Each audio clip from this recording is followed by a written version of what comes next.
Gomti Nagar restaurant विवाद, metropolitan bishop Johnson T John पर हमला, दोनों पक्षों ने दर्ज कराई एफआईआर। राजधानी लखनऊ के गोमती नगर क्षेत्र स्थित एक रेस्टोरेंट में चर्च ऑफ इंडिया के मेट्रोपॉलिटन बिशप एवं एलडीटीए के चेयरमैन जॉनसन टी जॉन के साथ हुई मारपीट की घटना के बाद मामला तूल पकड़ता नजर आ रहा है। घटना के बाद दोनों पक्षों ने एक दूसरे के खिलाफ पुलिस में एफआईआर दर्ज कराई है। पुलिस पूरे मामले की जांच में जुटी हुई है। बताया जा रहा है कि जॉनसन टी जॉन अपने कुछ साथियों और अपने पोते सैम के साथ गोमती नगर के एक रेस्टोरेंट में बैठे हुए थे। इसी दौरान कुछ लोग वहां पहुंचे और उनके साथ कथित रूप से अभद्रता करते हुए हमला कर दिया। प्रत्यक्षदर्शियों के अनुसार जॉनसन टी जॉन के साथ मौजूद लोगों ने बीच बचाव कर हमलावरों को रोकने का प्रयास किया, लेकिन विवाद बढ़ता चला गया। घटना की सूचना किसी ने पुलिस को दी, जिसके बाद गोमती नगर पुलिस मौके पर पहुंची और दोनों पक्षों को थाने ले गई। वहां दोनों पक्षों की ओर से एक दूसरे के खिलाफ तहरीर दी गई, जिसके आधार पर पुलिस ने एफआईआर दर्ज कर आगे की जांच शुरू कर दी है।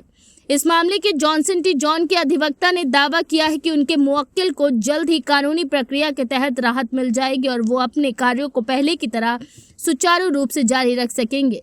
अधिवक्ता का ये भी आरोप है कि जॉनसन टी जॉन चर्च की संपत्तियों के छोटे छोटे भूखंडों की कथित बिक्री का विरोध कर रहे थे। उनका कहना है कि इसी कारण कुछ पुराने सहयोगी उनसे नाराज हो गए और पुराने मामलों में उनके जमानतदारों को हटाने जैसी कार्यवाही भी की जा रही है। हालांकि इन आरोपों की स्वतंत्र रूप से पुष्टि नहीं हुई है और न ही पुलिस की ओर से अब तक इन दावों पर कोई आधिकारिक बयान जारी किया गया है। फिलहाल मामला संवेदनशील बना हुआ है। पुलिस दोनों पक्षों के आरोपों, उपलब्ध साक्ष्यों और घटनास्थल से जुड़े तथ्यों की जांच कर रही है। जांच पूरी होने के बाद ही ये स्पष्ट हो सकेगा कि विवाद की वास्तविक वजह क्या थी और घटना में किसकी क्या भूमिका रही। सर, क्या नाम आपका? एडवोकेट अभय बिहारी सेठ नाम है। एक सर वीडियो वायरल हो रहा है सोशल मीडिया पे लखनऊ का, आपके मौकिल का है क्या? जी, मामला ऐसा है कि जैसा कि अभी पिछले दिनों उनको जेल से बाहर निकाला था हम लोगों ने। उनका एनबीडब्ल्यू हो गया था एक मुकदमे में, जॉनसन टी जॉनसन जी का। उसके बाद क्या हुआ कि वो लखनऊ में बैठे थे अपने पारिवारिक जनों के साथ किसी कैफ़े में, तो वहाँ पे उनको कुछ लोग उनको और उनके पोते को किडनैप करने आए। अब वहाँ किडनैप करने के लिए जो है वो अपने कई साथियों के साथ आए थे, 10, 12, 15 साथियों के साथ। कुछ लोग कैफ़े के अंदर आए, कुछ लोग बाहरी वहाँ घात लगाए इंतज़ार कर रहे थे।